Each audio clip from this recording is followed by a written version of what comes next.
बहुत समय पहले की बात है। सोनापुर नामक गांव में नैना अपने माता पिता के साथ रहा करती थी। नैना के माता पिता दोनों ही काम करते थे और काम के सिलसिले में अक्सर एक शहर से दूसरे शहर भी जाया करते थे। एक दिन शहर से लौटते समय एक ट्रेन हादसे में दोनों की मृत्यु हो जाती है। वहीं दूसरी तरफ नैना अपने माता पिता के आने का इंतजार कर रही थी, लेकिन उसके माता पिता तो नहीं आते, बल्कि नैना के मामा और मामी आते हैं। अपने मामा मामी को देखकर नैना कहती है, मामा और मामी, आप दोनों अचानक? पापा और मम्मी तो अभी शहर से वापस नहीं आए। थोड़ी देर पहले कह रहे थे बस कुछ ही समय में आने वाले हैं। मैं उनका कब से इंतजार कर रही हूँ, लेकिन अभी तक नहीं आए। पता नहीं कहाँ रह गए। बेटा, हमें बहुत दुख हो रहा है तुम्हें ये बताते हुए कि तुम्हारे माता पिता इस दुनिया में नहीं रहे। नहीं नहीं मामा जी, कह दीजिए, ये सब झूठ है। मेरे मम्मी पापा मुझे इस तरह से अकेला छोड़ के नहीं जा सकते। उन्होंने कहा था कि वे जल्द ही मेरे पास आएंगे और मेरे साथ घूमने जाएंगे, होटल में खाना खाएंगे, मुझे बहुत सारी शॉपिंग कराएंगे। वह अपना वादा नहीं तोड़ सकते। वह मुझे इस तरह से अकेला छोड़ के नहीं जा सकते। अब मैं मेरे माता पिता के बिना कैसे रहूंगी? मेरा तो इस दुनिया में कोई भी नहीं है। वो मुझे इस तरह से नहीं छोड़कर जा सकते। इस तरह से क्या कोई अपने बच्चे को अकेला छोड़कर जाता है? अब मैं किसके सहारे रहूंगी? बेटा, ये तुम कैसी बातें कर रही हो? तुम हमारे साथ हमारे घर में रहोगी।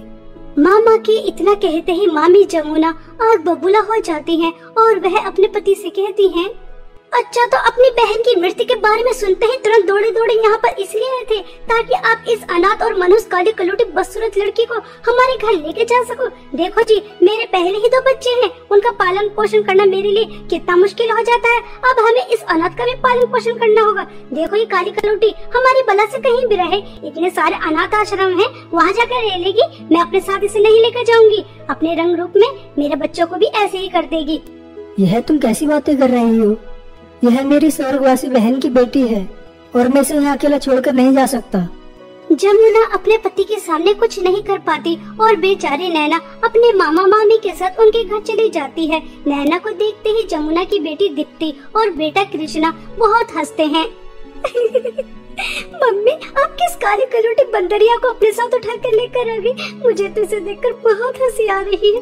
देखो तो कितनी काली है बेचारी, अपने ऊपर कितना ज्यादा मेकअप लगाती होगी, तब भी ऐसी की ऐसी लगती होगी, बदसूरत की बदसूरत।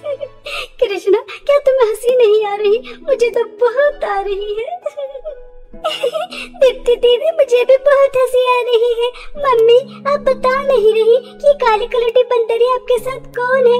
अभी तक आपने इसका हमसे परिचय नहीं कराया। बताइए तो, इसे आप कौन से कोयले की खान से उठा कर लेकर आई है? कुछ नहीं बेटा, अब ये काली कलूटी हमारे साथ इसी घर में रहेगी और ये तुम्हारे पापा के स्वर्गवासी बहन की बेटी है। और तू सुन मनहूस, ये मत समझ लेना कि मैं तुझे अपने साथ अपने घर में लेकर आ गई हूँ तो तुझे मुफ्त में रोटी तोड़ने दूंगी, यहाँ रहने दूंगी। आज से और अभी से घर का सारा काम तू ही करेगी। किचन से लेकर झाड़ू पोछा करने तक, बर्तन साफ करने से कपड़े धोने तक सभी काम तुझे करना है अगर रहना है तो, वरना मेरी बला से कहीं भी जाकर रह ले, मुझे कोई फर्क नहीं पड़ता। पता नहीं काली कलूटी मनहूस कहाँ से गले पड़ गई। इसके माता पिता को भी अभी मरना था।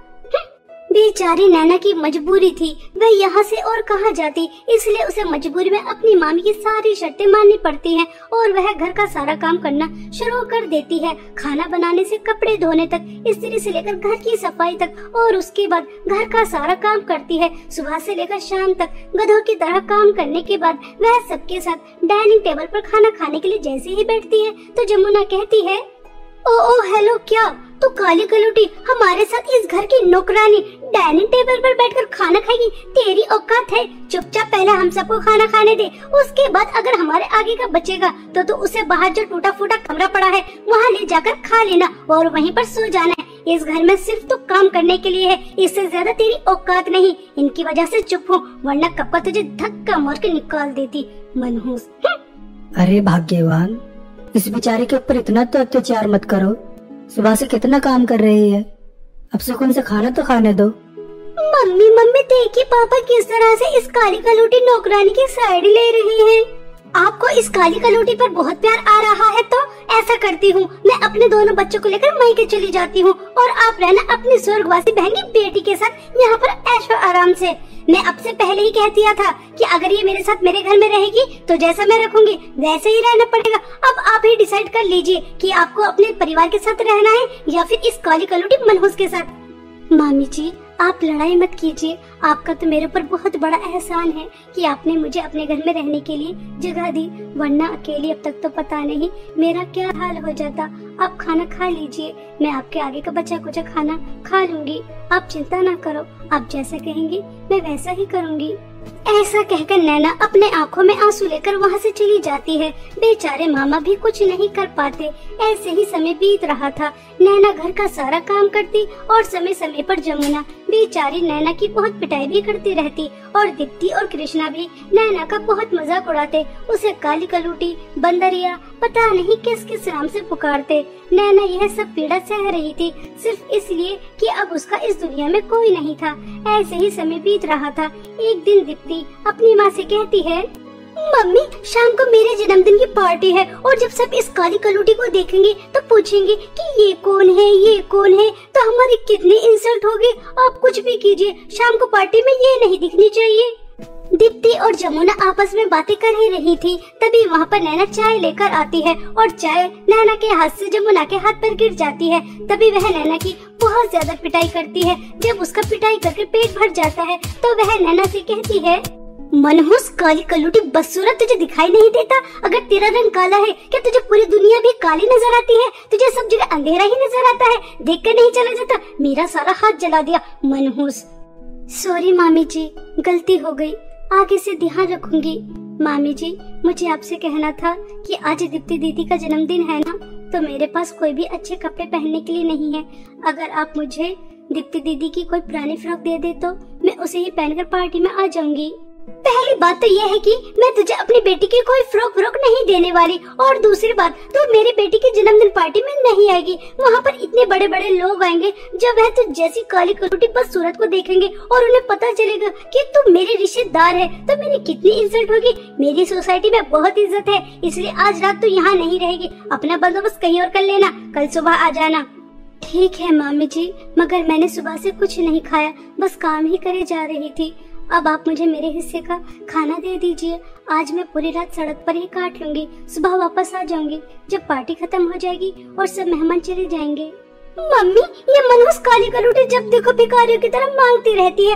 आज तो पार्टी है, सब कुछ बाहर से ही आएगा, घर में कुछ बना भी नहीं है। अब आप इस मनहूस को क्या देने वाली हैं? मैं तो कहती हूँ कल की जो भी सूखी रोटी पड़ी है उसे ही देकर भगा दीजिए, इससे पहले कि पिताजी घर पर वापस आ जाए, क्योंकि ये तो उनकी लाडली है ना, वह रोक लेंगे इसे।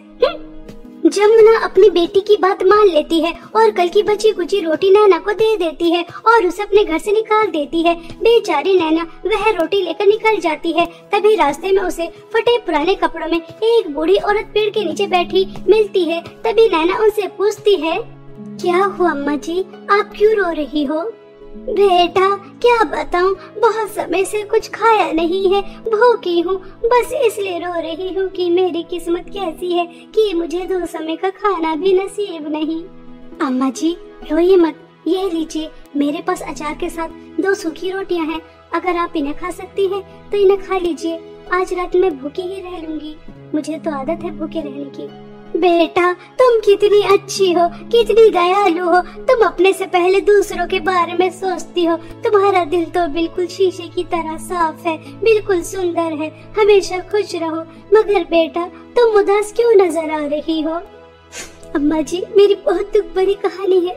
आपको पता है मेरे रंग रूप की वजह से बचपन से सब मेरा बहुत मजाक उड़ाते थे, लेकिन जब मेरे माता पिता से जिंदा थे तो वह मेरा आत्मविश्वास गिरने नहीं देते थे। कहते थे रंग रूप से कुछ नहीं होता बेटा, इंसान की सुंदरता रंग रूप से नहीं दिल से होती है, और मेरी बेटी का दिल तो बहुत सुंदर है जो हमेशा सबकी मदद करती है। इस तरह वह मेरा आत्मविश्वास बढ़ाते थे। लेकिन उनके जाने के बाद मेरी जिंदगी में कठिनाइयां ही कठिनाइयां हैं। मेरी मामी मेरे ऊपर बहुत ज़बर अत्याचार करती है, आज तो उन्होंने हद ही पार कर दी। मेरे रंग रूप की वजह से अपनी बेटी की जन्मदिन पार्टी से भगा दिया ताकि किसी को पता न चले कि काली कलौटी उनकी रिश्तेदार है। अब आप ही बताइए कि मेरी जिंदगी में कहाँ सुख है। अगर मैं उदास ना हूँ तो क्यों ना हूँ। बेटा, मैं तो बस तुम्हारी परीक्षा ले रही थी। मैं तो एक जादुई बुढ़िया हूँ और तुम अपनी परीक्षा में पास हो चुकी हो। तुमने अपने हिस्से का खाना मुझे दिया।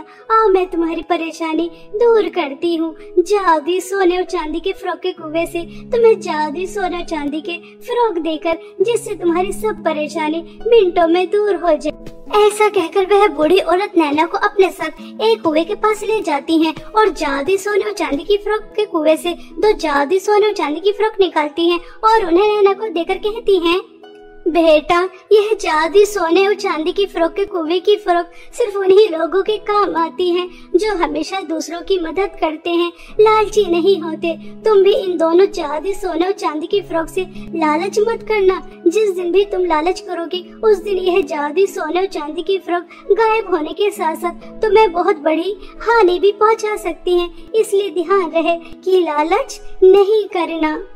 अम्मा जी, मैं जादुई सोने चांदी की फ्रॉक से कभी भी लालच नहीं करूंगी और इनकी धन दौलत से सभी गरीब, अनाथ, परेशान लोगों की भी मदद करूंगी।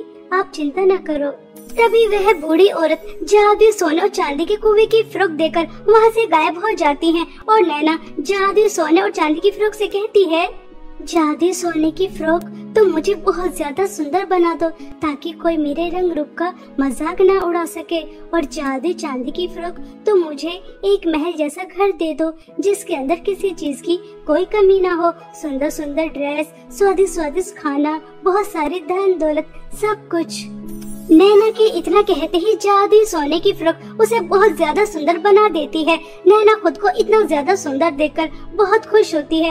वहीं दूसरी तरफ जादुई चांदी की फ्रॉक उसे एक महल जैसा घर देती है जिसके अंदर किसी चीज की कोई कमी नहीं होती। उस घर के अंदर जाकर नैना स्वादिष्ट स्वादिष्ट खाना खाती है और एक हंसी खुशी जीवन बिताती है और अपने साथ साथ गाँव के सभी लोगों की भी बहुत मदद करती है। नैना का बहुत नाम होने लगा था। जब इस बात की खबर जमुना को लगती है तो वह आग बबूला हो जाती है।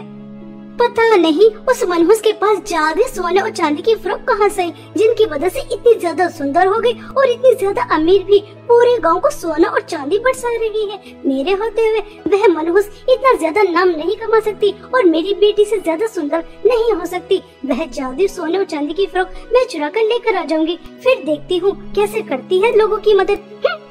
ऐसा सोचकर एक दिन जमुना रात होने के बाद नैना के घर जाती है और वह जादुई सोने और चांदी की फ्रॉक चुराकर अपने घर लेकर आ जाती है। और जैसे ही वह जादुई सोने की फ्रॉक दीप्ति को पहनाती है तो वह बहुत ही ज्यादा बदसूरत हो जाती है। और जमुना जादुई चांदी की फ्रॉक से धन दौलत मांगती है तो वह बहुत ज्यादा गरीब हो जाती है। अब जमुना के पास कुछ भी नहीं बचता। बेटी भी बदसूरत हो जाती है और वह बहुत ज्यादा गरीब भी हो जाती है। जमुना को उसके लालच और बुरे स्वभाव की सजा बहुत अच्छी तरह मिल जाती है। और वहीं दूसरी तरफ नैना जादुई सोने और चांदी की फ्रॉक से कभी भी लालच नहीं करती, बल्कि सभी परेशान, गरीब, अनाथ लोगों की मदद करती है, जिसकी वजह से वह एक हंसी खुशी जीवन बिताती है।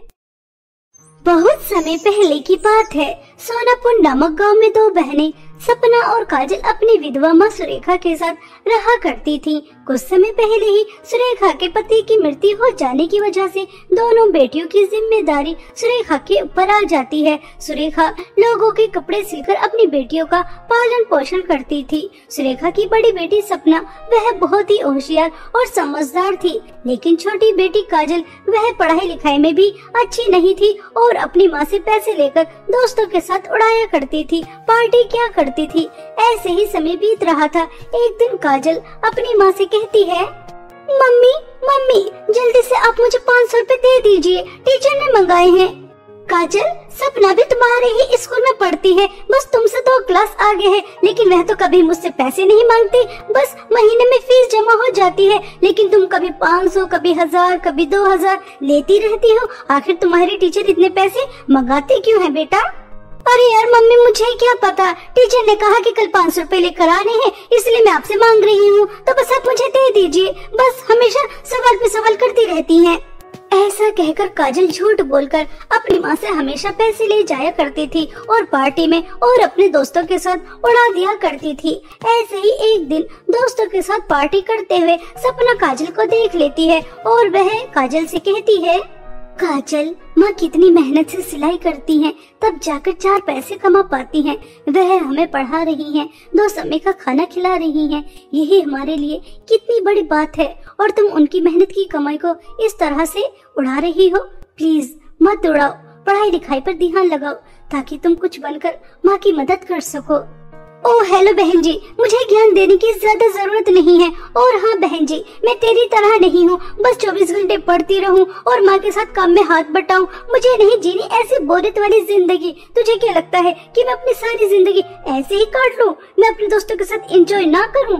मैं ऐसा नहीं करूंगी। मैं तो अपने दोस्तों के साथ एंजॉय भी करूंगी जैसे भी मुझे करने के लिए मिलेगा। और मेरी बात कान खोल के सुन, अगर माँ को तूने इस बारे में बताया तो मैं तुझे छोड़ूंगी नहीं, ये बात अच्छी तरह से जान लेना।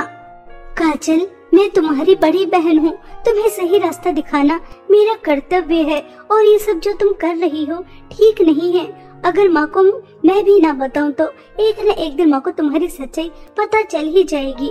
अभी भी समय है, संभल जाओ, तुम्हारा ही भला होगा। सपना काजल को समझाकर घर वापस आ जाती है और अपना स्कूल का काम खत्म करने के बाद अपनी माँ के साथ सिलाई करने में और घर के कामों में भी मदद करती है। सुरेखा की सपना लाडली बेटी थी क्योंकि वह ना तो कभी फालतू पैसे खर्च करवाती थी और हमेशा उसकी मदद किया करती थी।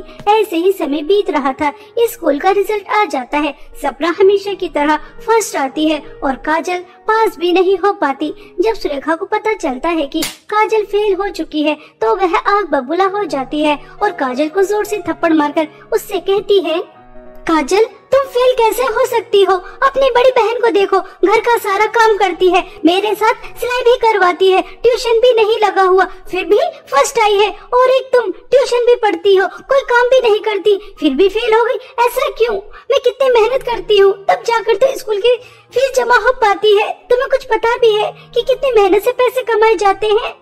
मम्मी, अगर मैं पास नहीं हुई तो इसमें मेरी क्या गलती? मैंने तो पूरी मेहनत की थी। अब स्कूल वालों ने मुझे फेल कर दिया तो इसमें मेरी कोई गलती नहीं है। अब हमेशा मुझे ही सुनाती रहती है। इस सपना की बच्ची को तो कुछ नहीं कहती, जैसे मैं आपकी सौतेली बेटी हूँ और ये सगी बेटी हो। अब तो मेरे साथ ऐसा बर्ताव करती हो। मैं जा रही हूँ घर छोड़कर और कभी वापस नहीं आऊंगी। ऐसा कहकर काजल घर से बाहर निकल जाती है। तभी रास्ते में उसे उसकी कुछ दोस्त मिलती हैं। काजल को इतने गुस्से में देखकर उसकी दोस्त उससे पूछती है तो काजल उनसे कहती है, अरे कुछ नहीं यार, मैंने अपना घर छोड़ दिया। जब देखो माँ चिक चिक चिक चिक करती रहती है। दोस्तों के साथ क्यों घूमती हो, पार्टी क्यों करती हो, पढ़ाई अच्छे से क्यों नहीं करती और हमेशा उस सपना की बच्ची को लाड प्यार करती है जैसे मैं उनकी सौतेली बेटी हूँ। अपनी बेटी के साथ क्या कोई ऐसा करता है? इसलिए तो मैंने अपना घर छोड़ दिया। अरे यार काजल, तू भी बेवकूफ की बेवकूफी है। किसी की वजह से तू क्यों घर छोड़े? अगर तेरी माँ तेरी बड़ी बहन से ज्यादा प्यार करती है तो उसे ही रास्ते से हटा दे। उसके बाद तू अकेली रह जाएगी। फिर तेरी माँ सिर्फ तुझसे ही प्यार करेंगी और जो भी पैसे होंगे उन्हें तू ही उड़ाएगी, आपस में बटेंगे भी नहीं। मैं इससे ही कह रही हूँ ना। अरे हाँ यार काव्या, ये तो मैंने सोचा ही नहीं था। यह तो बहुत अच्छा आइडिया है। आखिर मैं क्यों घर को छोड़ कर जाऊँ? वह सपना की बच्ची माँ की बहुत लाडली है ना। अब देख सपना की बच्ची, मैं तुझे कैसे सबक सिखाती हूँ। मैंने सुना है हमारी पहाड़ी वाला जो रास्ता है वह बहुत खतरनाक है। बहाने से उसे वहाँ ले जाती हूँ और वहाँ छोड़कर आ जाऊंगी और वह कभी वापस नहीं आएगी। यही ठीक रहेगा, मैं जाती हूँ। इस तरह काजल घर वापस आ जाती है और घर आने के बाद सपना से कहती है, सपना दीदी, मेरी प्यारी बहन, तू तो बड़ी है। तू जो मुझे समझाने की बातें करती थी सही करती थी। मैं गलत थी। मुझे तुम्हें और माँ को इतना परेशान नहीं करना चाहिए था। मैं बहुत बुरी हूँ, बिल्कुल भी अच्छी नहीं हूँ। मैंने तुम दोनों को कितना परेशान किया, लेकिन अब मैं सुधरना चाहती हूँ, तुम्हारे जैसा बनना चाहती हूँ। क्या तुम मुझे अपने जैसा बनाओगी दीदी? हाँ हाँ काजल, क्यों नहीं। तुम मेरी छोटी बहन हो और सुबह का भूला शाम को घर वापस आ जाए तो उसे भूला नहीं कहते। तुम्हें जल्दी ही अपनी गलती का एहसास हो गया और तुम सुधरना भी चाहती हो तो इसमें मैं तुम्हारी पूरी मदद करूंगी। ठीक है चलो, तुमने सुबह से कुछ खाया नहीं है, मैं तुम्हारे लिए खाना लगा देती हूँ। नहीं नहीं दीदी, मुझे घर का खाना नहीं खाना। मेरी दोस्त है ना काव्या, उसके भाई की एंगेजमेंट है, उसने इनवाइट किया है तो मैं वहाँ जाना चाहती हूँ। लेकिन मैं अकेले नहीं जाऊंगी, मैं आपके साथ जाऊंगी। आप चलोगी ना मेरे साथ दीदी? सपना काजल के साथ जाने के लिए तैयार हो जाती है, लेकिन बेचारी को कहाँ पता था कि उसकी छोटी बहन उसके साथ क्या करने वाली है। वह सीधी सादी काजल के साथ जाने के लिए निकल जाती है और काजल मन ही मन में बहुत खुश हो रही थी। अब भाई का मजा देख, सपना की बच्ची तो कितनी बेवकूफ है, मेरी बातों में यूं ही आ गई। अब मैं तुझे जहाँ लेकर जा रही हूँ ना, वहाँ से तू कभी वापस नहीं आएगी, और ना ही मम्मी तेरी कभी तारीफ करेंगी और ना ही कभी मेरी बुराई। हमेशा मुझसे ही लाड प्यार करेंगी, मुझे पैसे उड़ाने के लिए देंगी। बेवकूफ हमेशा हमेशा के लिए उस जंगल में कैद हो जाएगी। बहुत मजा आएगा।